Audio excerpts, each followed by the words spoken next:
to believers through the Lord Jesus Christ. और हम लोग इफिसियों 3 का 1 से 3 में भी हम लोग इस प्रकार पढ़ते हैं कि विश्वासियों को स्वर्गीय स्थानों में क्या-क्या आशीषें दी गई हैं। Those riches and blessings can be divided into 3 categories. और उन आशीषों को, उन समृद्धि को 3 भागों में विभाजित किया जा सकता है। And they are the blessings from God the Father, blessings from God the Son, and blessings from God the Spirit. और वो जो आशीषें हमें जो विश्वासियों को दी गई हैं, वो पिता परमेश्वर के द्वारा, वो पिता पुत्र के द्वारा और पवित्र आत्मा के द्वारा हमें दी गई हैं। Paul says that Father God had chosen us before the foundation of the world. हम जानते हैं पिता परमेश्वर ने हमें इस संसार की उत्पत्ति से पहले ही चुन लिया है। And Father God had not only chosen us, but He has also made known us the will of the Father. और हम लोग ये भी जानते हैं कि परमेश्वर पिता ने अपनी इच्छा को हमें जागृत किया है। And thirdly, Apostle Paul says that God the Father had adopted us into the family of God. और पौलुस कहते हैं कि परमेश्वर पिता ने हमें हम सबको गोद ले लिया है। So why did God the Father had chosen us or made us known His will or has adopted us into the family? The reason is that to demonstrate His exceeding riches of His grace in the future. और हम लोगों को एक सवाल बनता है कि परमेश्वर ने हमें क्यों चुना है और हमें अपनी इच्छा के विषय में क्यों बताया है।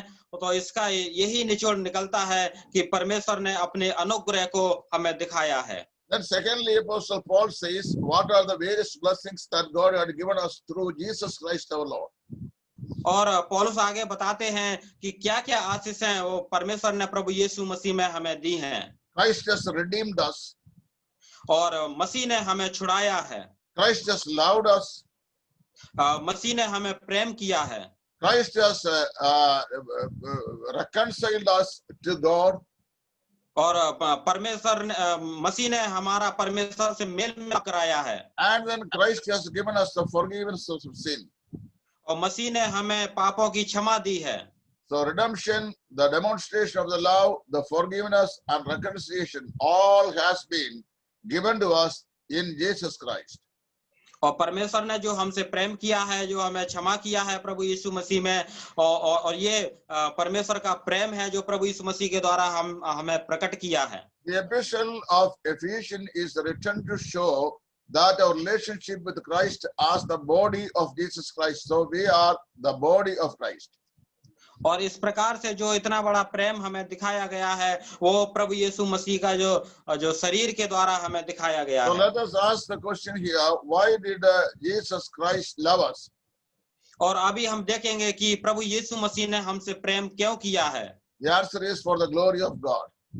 और उसका उत्तर है परमेश्वर की महिमा के लिए। Why did Jesus Christ redeem us from the cross of Calvary by the shedding of His blood? और दूसरा सवाल है कि प्रभु यीशु मसीह ने हमें क्यों उस कलवरी क्रूस के अपना रक्त देके छुड़ा लिया है। The answer is quite clear that for the exceeding riches of His glory that is to be demonstrated in the near future. और उसका उत्तर यही है, अपनी महान करुणा और अपनी महान महिमा को प्रदर्शित करने के लिए। Why did Jesus reconcile you and me to God in Christ? प्रभु यीशु मसीह ने मेरा और आपका परमेश्वर से क्यों मेल मिलाप कराया है? That is to show forth this exceeding glory and the riches in the world to come.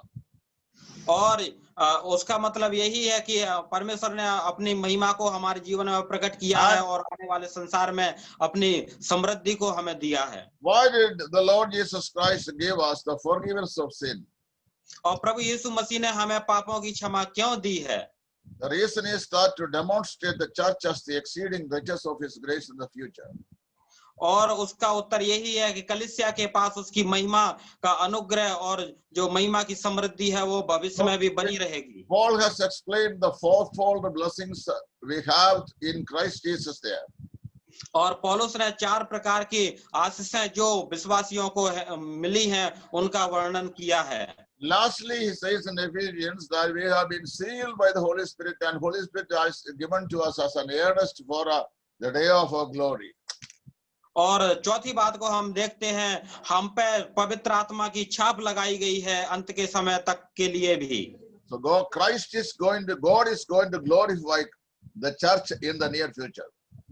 और भविष्य में प्रभु यीशु मसीह कलीसिया को महिमान्वित करने वाले हैं। The Bible says that the church will continue to demonstrate the glory of God throughout the eternity. और हम पढ़ते हैं कि जो कलीसिया है वो परमेश्वर की महिमा अनंत अनंत काल के लिए दिखाती रहेगी। When the church is taken up with the glory and the church is judged before the Bema seat and be rewarded, God's program for the church is completed therewith, and then church will continuously enjoy the blessings throughout eternity. और जो church को उठा लिया जाएगा जब, और परमेश्वर का जो बीमा सीट के सामने उसको न्याय किया जाएगा, और आगे का जो योजना है वो चर्च को दी जाएगी ताकि परमेश्वर के साथ अनंत काल तक रहे। So far what we have been learning was about the universal church or the church in general. और हम लोग यही पढ़ रहे हैं सार्वभौमिक कलीसिया और सामान्य कलीसिया के विषय में। Now we will step our studies into the local concept of the church.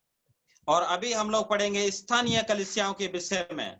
Matthew chapter 16 verse 18 is speaking about the universal church, whereas Matthew 18:20 is speaking about the local church. और हम लोग देखते हैं मत्ती 16 का 18 में जो सार्वभौमिक कलीसिया के विषय में पढ़ते हैं, और मत्ती 18 में हम लोग स्थानीय कलीसिया के विषय में पढ़ते हैं। We have already learned that the universal church is comprising of all the believers of all these age, irrespective of caste, color, religion or nationality. और हम लोगों ने पढ़ा है जो सार्वभौमिक कलीसिया है उसमें सभी जितने ब्रह्मांड में जितने भी विश्वासी हैं उसके भागी हैं, वो किसी भी देश के हों, वो किसी भी रंग के हों, वो किसी भी जाति के हों। But the local church is quite different from the universal church. लेकिन जो स्थानीय कलीसिया है वो सार्वभौमिक कलीसिया से भिन्न है। Whenever the Bible is speaking about the universal aspect of the church, it uses the singular term, the church. और जब बाइबल जो सार्वभौमिक कलीसिया स्थानीय कलीसिया के विषय में जो अंतर को हमें बताती है, But when it comes to the local aspects of the church, wherever it is used in the plural form. Pardon, sir? Wherever the local aspect of the church is mentioned, the term is used in the plural form, not in the singular aspect. और जो स्थानीय कलीसिया जो Bible में बताया गया है उसको बहुवचन में बताया गया है। So therefore the Bible speaks about the churches in Galatia, or churches in Macedonia, churches in Corinth, churches in Asia Minor, churches in Thessalonica, etc. और इस प्रकार से हम लोग बाइबल में पढ़ते हैं गलतियों की कलीसिया, थिस्सलुनीकियों की कलीसिया और मकीदुनिया की कलीसिया। इस प्रकार से हम लोग बहुवचन में कलीसियाओं को पढ़ते हैं। But when it speaks about the universal aspects, is strictly speaking about in a singular form. और जब सार्वभौमिक कलीसिया के विषय में हम लोग पढ़ते हैं तो केवल एक ही कलीसिया है सार्वभौमिक। Somebody has said the local church is a miniature of the universal church. और कुछ लोग बताते हैं कि ये जो स्थानीय कलीसिया है वो सार्वभौमिक कलीसिया का एक प्रारूप है, छोटा सा। See, actually a shorter form, you know, it's a small form of the universal church. हाँ, ये सार्वभौमिक कलीसिया का स्थानीय कलीसिया को छोटा रूप बताते हैं। We cannot see the universal church with our naked eye. और हम लोग जो सार्वभौमिक कलीसिया है उसको अपनी नंगी आंखों से नहीं देख सकते हैं। So it is called universal church invisible. और इस प्रकार से सार्वभौमिक कलीसिया को अदृश्य कलीसिया कहा जाता है। But the local church is visible, and it is visibly appearing in a particular time and age. और लेकिन जो स्थानीय कलीसिया है वो दृश्य रूप है, उसको देखा जा सकता है, उसको एक स्थान में देखा जा सकता है। When it comes to the local aspects of the church, it is existing all around the world in different places. और जब हम लोग स्थानीय कलीसिया के विषय में पढ़ते हैं तो ये संसार में एक जगह पे कई कलीसियाओं को हम देख सकते हैं। Many people are confused about the fact to define what is the local church all about. और आज बहुत सारे लोग इस विषय में भ्रमित हैं कि ये स्थानीय कलीसिया वाकई में है क्या। So local church is a body of believers in Christ who are born again, baptized, having the same convictions on doctrines and practices, gathering together in the name of the Lord at a specified place to worship God in the truth and the spirit. और जो स्थानीय कलीसिया है वो विश्वासियों की मसीह में एक शरीर है, और जिनका उद्धार हुआ है उनका मसीह में एक शरीर है। वो लोग बपतिस्मा लिए हुए और हर सप्ताह के पहले दिन इकट्ठा होते हैं पवित्र आत्मा के द्वारा। ये स्थानीय कलीसिया है। Universal church is now in heaven. और जो सार्वभौमिक कलीसिया है वो अभी स्वर्ग में है। But local church is now still here on the earth. और जो स्थानीय कलीसियां हैं वो अभी पृथ्वी पर स्थित हैं, उनको दिख रही हैं। It is in the local church the born again baptized believers are gathering together to offer sacrifices and worship to the Almighty God. We worship at it.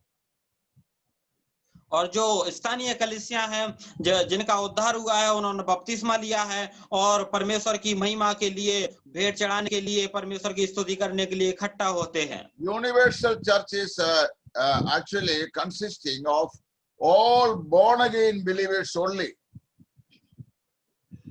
और जो सार्वभौमिक कलीसिया है उसमें केवल उद्धार पाए हुए लोग ही उसमें जुड़ते हैं। In other words, if I say the universal church has no members who are not born again.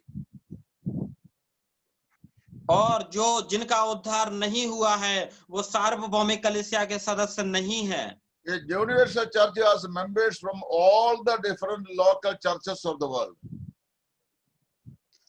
और लेकिन जो स्थानीय कलीसिया है उसके जितने भी सदस्य हैं वो स्थानीय कलीसिया के सदस्य कहलाते हैं। For example, Roman Catholic churches, we do not consider them as a New Testament part in the local church. और हम लोग जो रोमन कैथोलिक जो कलीसिया हैं उनको नए नियम के अनुसार हम उनको चर्च नहीं मानते हैं। But if there are few born again members in the Roman Catholic Church in the world, they belong to the universal church because they are born again. लेकिन रोमन कैथोलिक चर्चों में जिन विश्वासियों का उद्धार पाए हुए हैं वाकई में वो लोग सार्वभौमिक कलीसिया के सदस्य हैं। Similarly, any born again members of a local specified congregation are the members of the universal church, but they are not the members of a particular New Testament pattern church. लेकिन जो स्थानीय कलीसियाओं में यदि उनका उद्धार हुआ है तो वो वाकई में सार्वभौमिक कलीसिया के सदस्य हैं, लेकिन वो लोग नए नियम के जो प्रारूप दिया गया उसके अनुसार नहीं है। In Matthew's Gospel, chapter 18, verse 20, the Lord Jesus Christ said that if 2 or 3 gather together in my name, where I am, there in their where they are, in their midst I am also. और हम लोग मत्ती 18 का 20 में इस प्रकार पढ़ते हैं कि जो मेरे नाम से इकट्ठा होते, 2 या 3 मेरे नाम से इकट्ठे होते हैं, मैं उनके बीच में होता हूँ। There I am in their midst. 2 or 3 gather together in my name means they are gathering together with the purpose of worshiping God. The Lord Jesus Christ has promised His presence there in their midst. और यहाँ पर हम इस प्रकार पर जहां कहीं भी 2 या 3 प्रभु के नाम से इकट्ठा होते हैं उसका मतलब वो परमेश्वर की आराधना करने के लिए इकट्ठा होते हैं, और प्रभु यीशु मसीह ने वादा किया है कि वो उनके बीच में होते हैं। When it comes to the local aspects of the church, that it differ in its gathering and its doctrinal conviction. लेकिन जब हम लोग स्थानीय कलीसिया के विषय में पढ़ते हैं उनका इकट्ठा होना, उनके सिद्धांत अलग अलग हैं। Since local churches are the miniature of the universal church, the local church should have all the doctrinal aspects which the universal church holds in the word of God. और इस स्थानीय कलीसिया जो सार्वभौमिक कलीसिया का एक छोटा प्रारूप है, उसके पास जो जिस प्रकार सार्वभौमिक कलीसिया के जो नियम है वो स्थानीय कलीसिया में परमेश्वर के वचन के अनुसार उन नियमों का पालन स्थानीय कलीसिया को करना चाहिए। This is the reason we say that we the brethren people are the New Testament patterned apostolic local churches, because we are standing on the apostolic teaching and the teachings and doctrines of Jesus Christ. और जो Brethren church जो कलीसियाएं हैं इस दुनिया में, वो लोग प्रेरितों के पद चिन्हों पर उन्होंने जो प्रारूप दिया है उस पर चल रहे हैं. Any local congregation by name, whether it is Marthomite, Pentecostals or Baptist or Roman Catholics or Jacobites or Orthodox or CSI or CNI or Methodist or whatever it might be, those churches, if they are not gathering based on the pattern of the New Testament teaching, they cannot be considered as a biblical local New Testament church.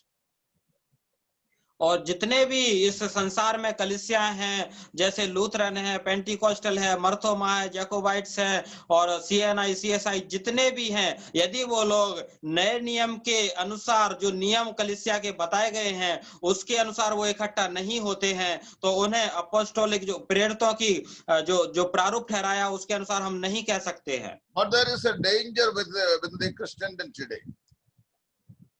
लेकिन आज जो मसीह जगत में बहुत सारी भ्रांतियां चल रही हैं. Every churches on the face of the world, they claim that they are the New Testament pattern churches. और जितने भी कलीसियां हैं इस बात का दावा करती हैं कि वो नए नियम के प्रारूप के अनुसार चल रही है. Roman Catholicism claim that they are the only church which is having the apostolic tradition. और रोमन कैथोलिक ऐसा दावा करते हैं केवल वही संसार में एक ऐसी कलीसिया है जो प्रेरितों के द्वारा ठहराई गई शिक्षा पर चल रहे हैं. We cannot consider them as a New Testament pattern local assembly because they are too far away from the teachings of Christ and apostles. लेकिन हम उन्हें इस प्रकार से नए नियम के प्रारूप के अनुसार नहीं कह सकते क्योंकि वो लोग सच्चाई से बहुत दूर हैं. No episcopal churches in the face of the world can be accepted as the New Testament patterned local church. और जो एपिस्कोपल जो चर्च हैं उनको नए नियम के प्रारूप के अनुसार उनको ग्रहण किया जा सकता है. Because there is no hierarchy system governed in the New Testament to administer a local congregation. क्योंकि उनके अंदर किसी पद को लेके वो पीढ़ी दर पीढ़ी एक के बाद एक चलने वाला नहीं है. All those episcopal in churches have that hierarchical system from lower to higher level. लेकिन जो एपिस्कोपली के जो चर्च हैं उनमें जो पद के जो नियम हैं उनको देखा जा सकता है. For example, if I say Roman Catholics, the chiefest officer to that church is the Pope who is living in Rome in his royal palace.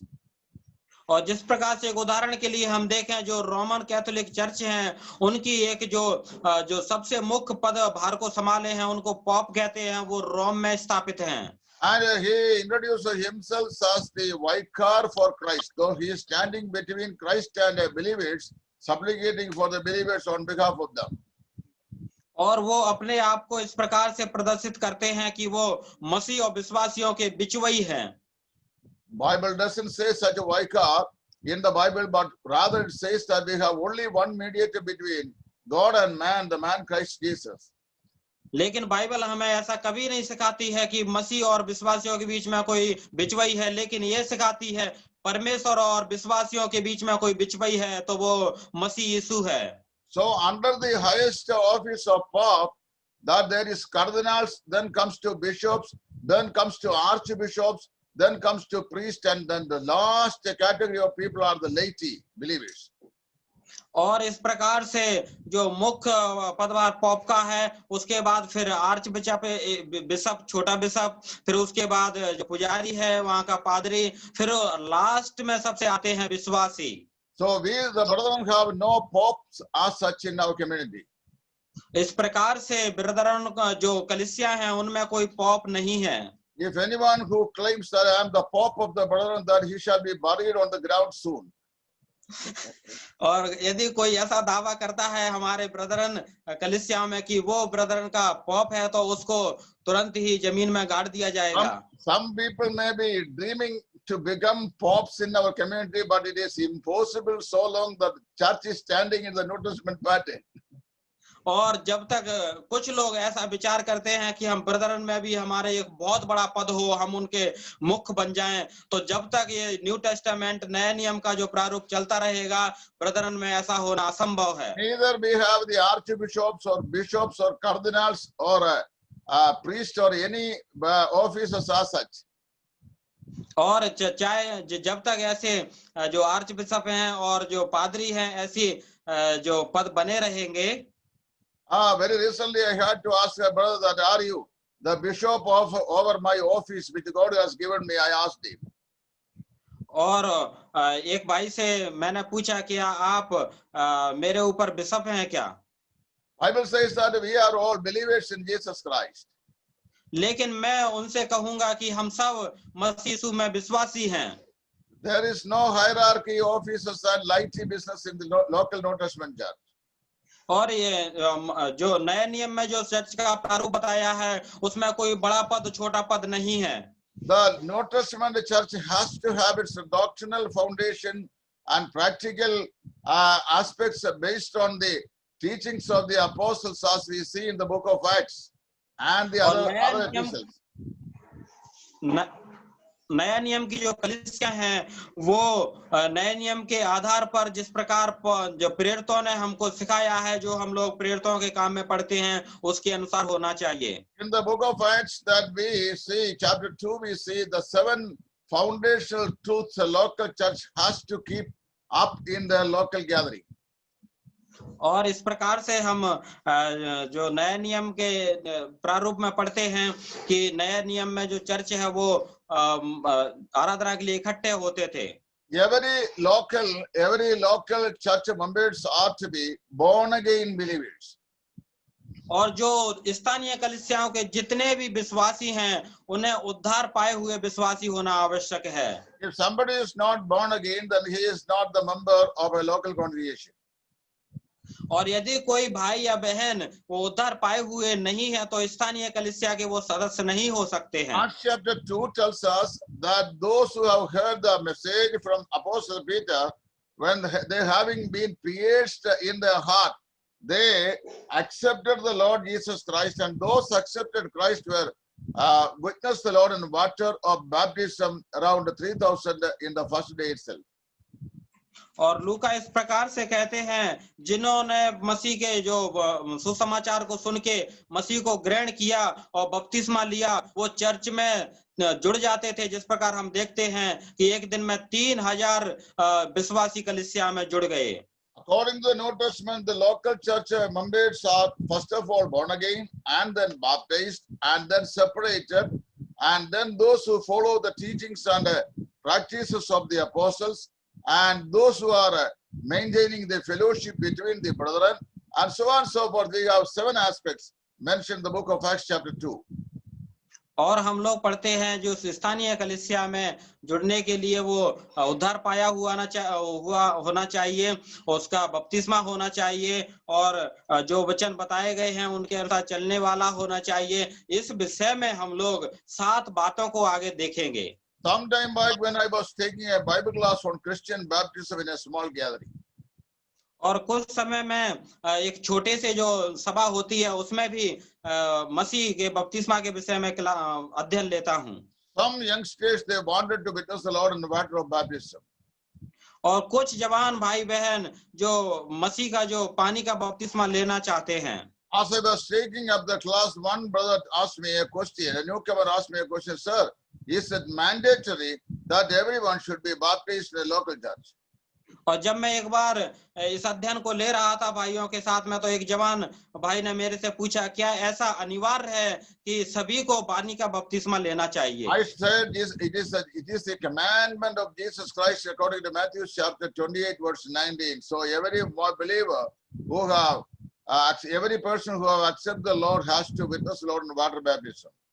लेकिन मैं यह कहना चाहूंगा, ये मसीह का, प्रभु यीशु मसीह का एक आदेश है। मत्ती 28:19 में हमें मिलता है कि सभी जो विश्वासी हैं उनके पास पानी का बपतिस्मा होना चाहिए। Soon after he had heard the answer from my lips, that he asked me a question.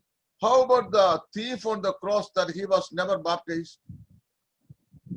और जैसे ही मैंने उत्तर दिया तो तुरंत उसने उत्तर दिया, जो चोर जो क्रूस पे टंगा था उसका क्या होगा? Some people are finding out the support from the thief on the cross for not getting baptized according to the New Testament pattern. और कुछ लोग ऐसी दोष को ढूंढते हैं, वो जो क्रूस पे चोर टंगा था, ताकि उनको बपतिस्मा ना लेना पड़े। With a little smile, I answered him saying that he was the thief on the cross and you are the thief on the earth.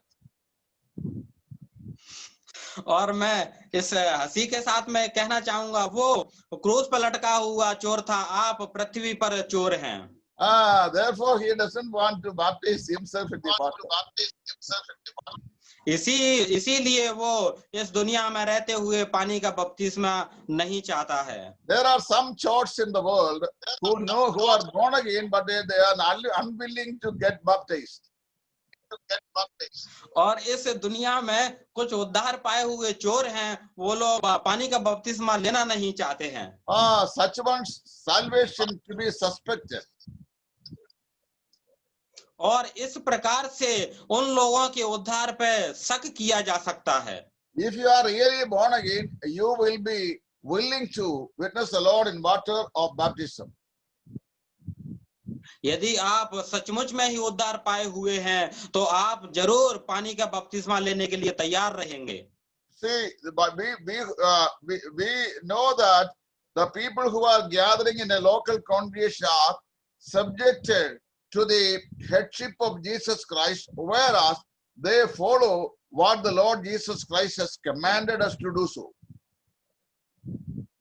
और जितने भी स्थानीय कलीसिया में सदस्य हैं, वो लोग प्रभु यीशु मसीह जो मुखिया हैं कलीसिया के, उसको समर्पित रहेंगे और जो प्रभु ने बताया है उसके अनुसार चलेंगे। A local congregation has nothing to take out from the teachings of apostles and the Lord Jesus Christ, and neither they have anything more to add in their practices than what we see in the 21 epistles, which are the doctrinal instructions to the New Testament church. और जो स्थानीय कलीसिया है, उसको जो प्रेरितों ने जो शिक्षा को 21 पत्रियों में बताया है, उसके बाहर से कोई भी शिक्षा को नहीं लेना है, ना उनको छोड़ के अपनी तरफ से कुछ शिक्षा को जोड़ना है।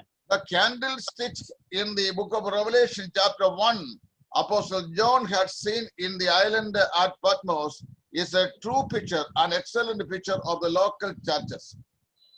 और जो पतमोस टापू पे यूहन्ना जो प्रकाशित वाक्य में बता रहे हैं, उन्होंने एकदम सही चर्च का प्रारूप बताया है। There were altogether 7 churches in Asia Minor in those days, perhaps which have been established by Paul and Apostle John.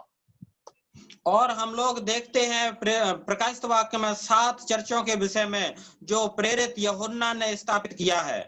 All the 7 churches names are given in chapter 2 and 3 of the book of Revelation. और प्रकाशित वाक्य 2 और 3 में 7 चर्चों के नाम के बारे में, उनके विषय के बारे में यूहन्ना ने लिखा है। And they begin with the church at Ephesus and close with the church of the Laodicea. और हम वहां पर देखते हैं एफेसुस चर्च से आरंभ होता है, लाउदिसिया कलीसिया पे वो कलीसिया का वर्णन खत्म होता है। When Christ appeared to Apostle John the island called Patmos, that he showed him, he was standing in the midst of 7 candlesticks. और हम देखते हैं प्रभु यीशु मसीह ने जो पतमुस टापू पे यूहन्ना को दर्शन दिया और वो 7 मोमबत्तियों के बीच में खड़े हैं। Christ was showing John that these 7 candlesticks are depicting the 7 churches in Asia Minor, about which John was quite burdened in his heart while he was exiled to Patmos. और यहाँ पर प्रभु यीशु मसीह दर्शन दे के यूहन्ना को बता रहे हैं, ये 7 मोमबत्तियों का मतलब 7 कलीसिया हैं जो एशिया माइनर में हैं। So these 7 candlesticks are the excellent pictures of the local church. और जो 7 मोमबत्तियां हैं वो 7 कलीसियाओं का प्रारूप है। The scene in the island of Patmos is just contrary to the candlestick which is seen in the tabernacle of the old. और हम लोग इस पतमुस टापू को एक तंबू की तरह उसको देख सकते हैं। See, in the tabernacle, the candlestick is made of one stem and 7 branches are coming out from the single stem which is standing on the center. और जिस प्रकार से हमें सर ने बताया है, एक जो मोमबत्ती है उसके साथ जो जो जो सपोर्टेड जो मोमबत्तियां हैं वो हमको बताती हैं. So the candlestick is one there in tabernacle and temple. It has 7 branches.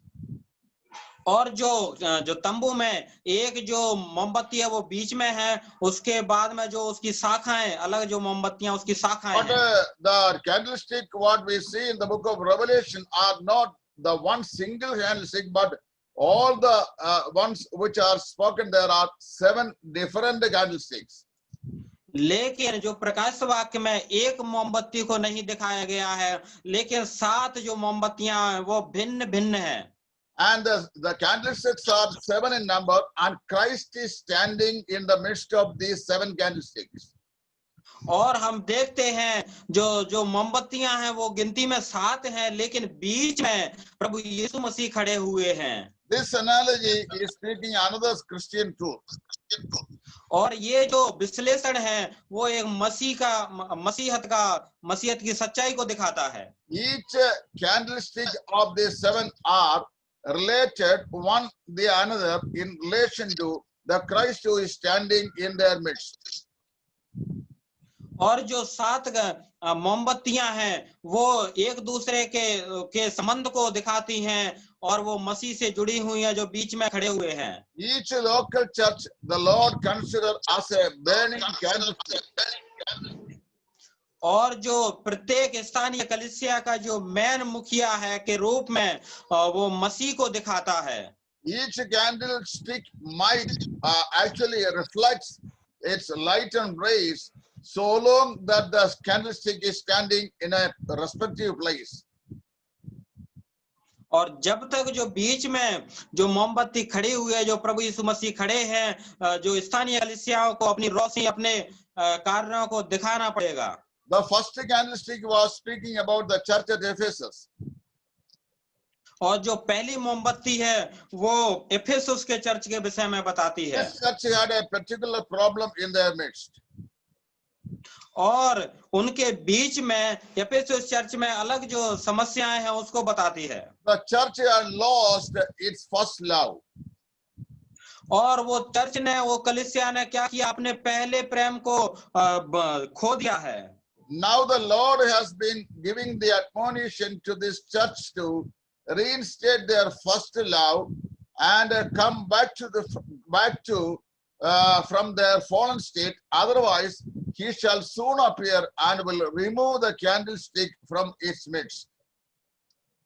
और प्रभु यीशु मसीह उस चर्च को चेतावनी देते हैं, जिस प्रकार का पहला प्रेम था तुम्हारा उसमें फिर से वापस आ जाओ, जो उसमें गलत है उससे फिर जाओ. यदि वो फिरते नहीं है तो उनके बीच से वो जो मोमबत्ती उसको हटा दी जाएगी. In spite of repeated admonition from the risen Lord Jesus Christ, the church in Ephesus did not repent herself, and whereas eventually the candlestick was removed and the church died down in the history.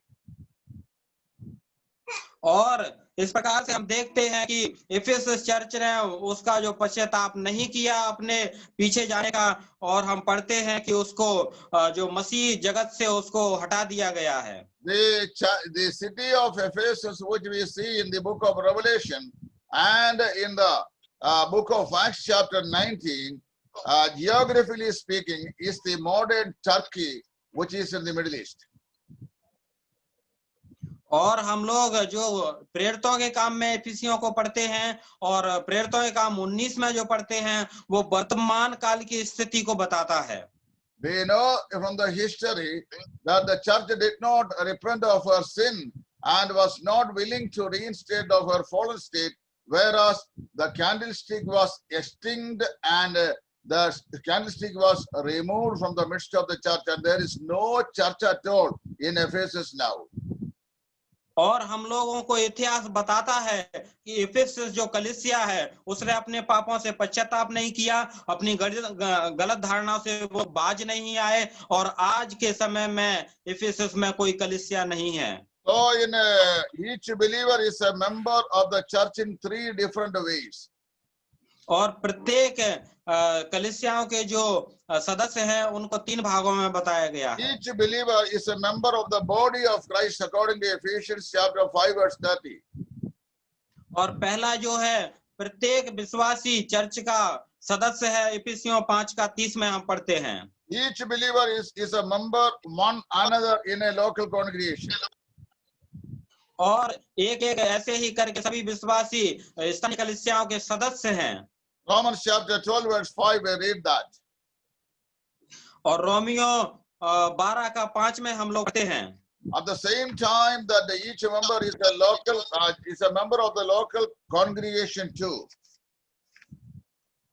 और इसी प्रकार से जो विश्वासी लोग हैं वो स्थानीय कलीसियाओं के सदस्य हैं।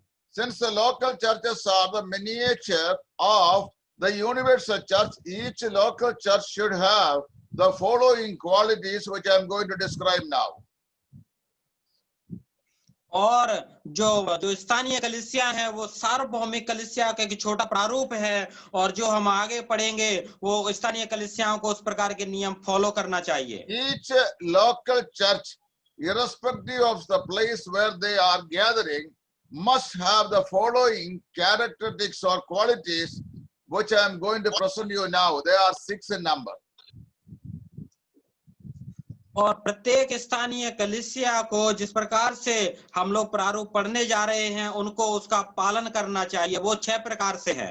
First of all, the church should have the awareness that each believer is the member of the body of Christ.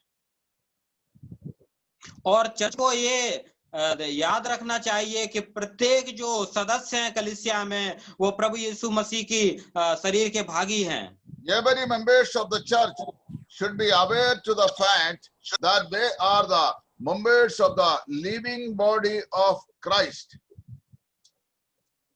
और सभी चर्च को ये भी याद रखना चाहिए जितने भी सदस्य हैं वो मसीह के जीवित शरीर के भागी हैं।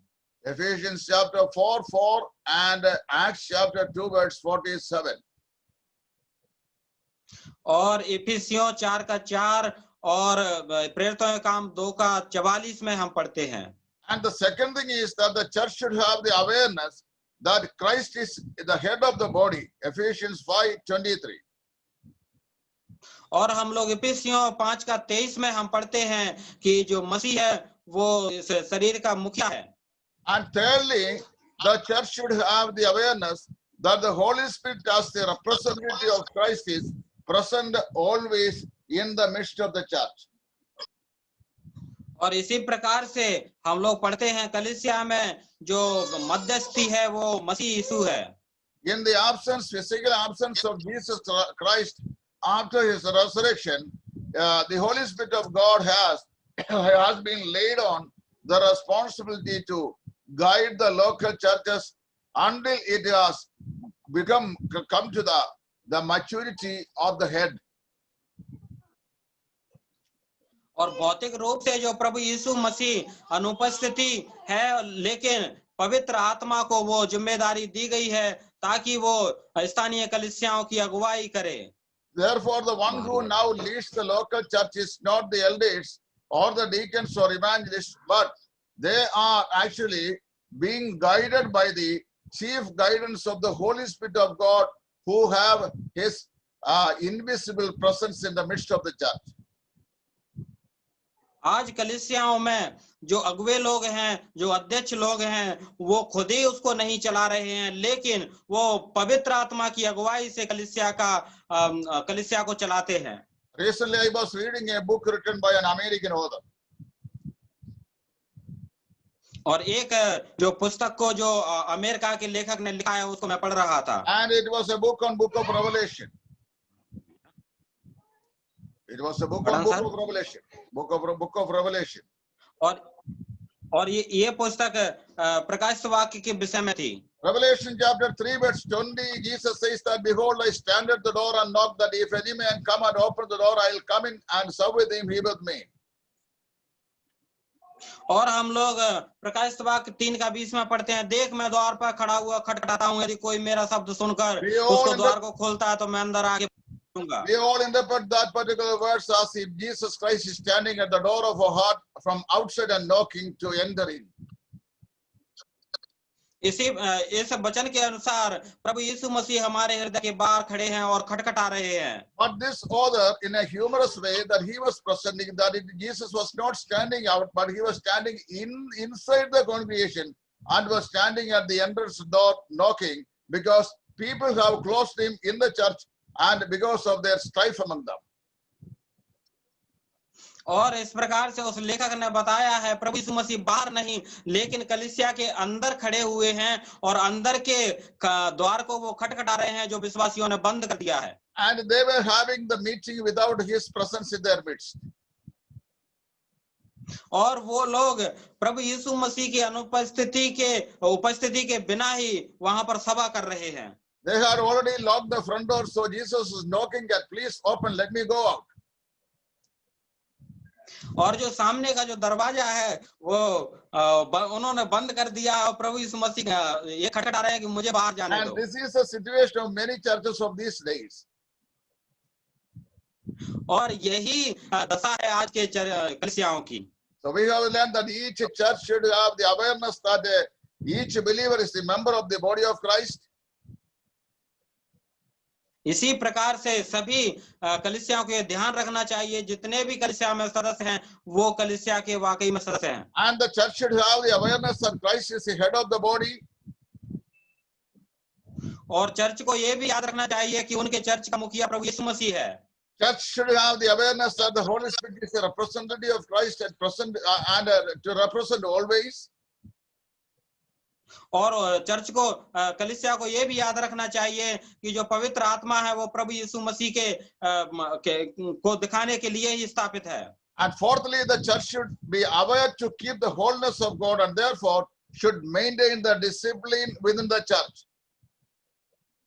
और कलीसिया को ये भी याद रखना है वो पवित्र आत्मा की अगुवाई में सब कुछ जो नियम है उनको नियंत्रण करना चाहिए। And fifthly, the church should have the awareness to avoid one-man ministry so that all who have different spiritual gifts to have their liberty to use it in the church for the glory of God. कलीसिया को ये भी याद रखना चाहिए एक आदमी उसको संचालित नहीं करे और उस पर गवर्न नहीं करे लेकिन सभी विश्वासियों को अपने आत्मिक वरदानों को दिखाने का अवसर मिले। The New Testament church doctrine never allows either one-man ministry or any man ministry in the congregation. और जो नए नियम का जो कलीसिया का नियम है वो कभी भी नहीं बताता है कि एक ही लोग कलीसिया में सेवा करे या एक ही आदमी उसको चलाए। Both one-man ministry and any man ministry are not permitted. और एक आदमी सेवा करे या दो लोग उसको सेवा करें ऐसा नया नियम का जो कलीसियाओं का नियम है वो हमें इजाजत नहीं देता है। And the final quality is mentioned here in 1 Peter chapter 2 verse 5:19 where it says the church should have the awareness of priesthood of all believers. और हम लोग पहला पत्रस 5 में हम पढ़ते हैं कि चर्च को ये आश्वस्त होना चाहिए। So I will make it precisely here. Every believer is a member of the body of Christ. और प्रत्येक जो विश्वासी जो सदस्य हैं वो प्रभु यीशु मसीह के शरीर के भागी हैं। Every member must be aware that Christ is the head of the body. और प्रत्येक सदस्यों को ये भी याद रखना चाहिए कि उनके शरीर का जो मुखिया है वो प्रभु यीशु मसीह है। Every member must acknowledge that Holy Spirit of God is the one who guides and leads the church. और प्रत्येक सदस्यों को ये भी याद रखना चाहिए उन्हें जो अगुवाई करने वाला है वो पवित्र आत्मा है। Every member should be aware of the fact that he should be keeping up the holiness standard of the local church. और प्रत्येक सदस्यों को ये सच्चाई को याद रखना चाहिए कि वो अपने आप में परिपक्वता से उस नियम को माने। Every member should be aware to avoid the one man or any man ministry within the church. और प्रत्येक सदस्यों को कलीसिया को याद रखना चाहिए एक आदमी की सेवा दो आदमी की सेवा को कलीसिया से हटाना चाहिए। And every believer must be aware of the fact that each born again Baptist believer is a priest in the presence of the Holy God, and therefore he has the liberty to worship and exercise his spiritual duty within the congregation. कलीसिया में सभी विश्वासियों को ये भी याद रखना चाहिए, जो उद्धार पाए हुए विश्वासी हैं, उनको परमेश्वर की आराधना करने के लिए, अपने आत्मिक वरदानों को प्रदर्शित करने के लिए स्वतंत्रता है। These are the sixfold qualities that every members of a local congregation should be aware of when he or she is having the membership with a local congregation. और ये जो 6 बातें हैं, इनको सावधानी पूर्वक सभी स्थानीय कलीसियाओं को पालन करना चाहिए। Today my time is lapsed out and I'm stopping here, and if anybody has got any clarification needed, you can ask me within a few seconds or minutes, or otherwise we will close in prayer. और हमारा समय यहाँ पर समाप्त होता है। यदि किसी भाई बहन का कोई प्रश्न है तो आप उसको बताइए, आप पूछिए, और नहीं तो हम क्लास को बंद कर देंगे। Rest of the lessons in this relation will be examined in the next class, God willing, on coming Monday. और परमेश्वर की इच्छा हुई तो हम लोग सोमवार को फिर से इस अध्ययन को आगे बढ़ाएंगे। May God bless you all. आप सबको परमेश्वर आशीष करें। सर बहुत बहुत धन्यवाद आप सभी। और अभी आप लोगों में से यदि किसी के पास भी प्रश्न है तो 2-3 मिनट हैं, यदि आप पूछना चाहते हैं तो ऑफ कोर्स आप पूछ सकते हैं और सर आपके प्रश्न का उत्तर देंगे।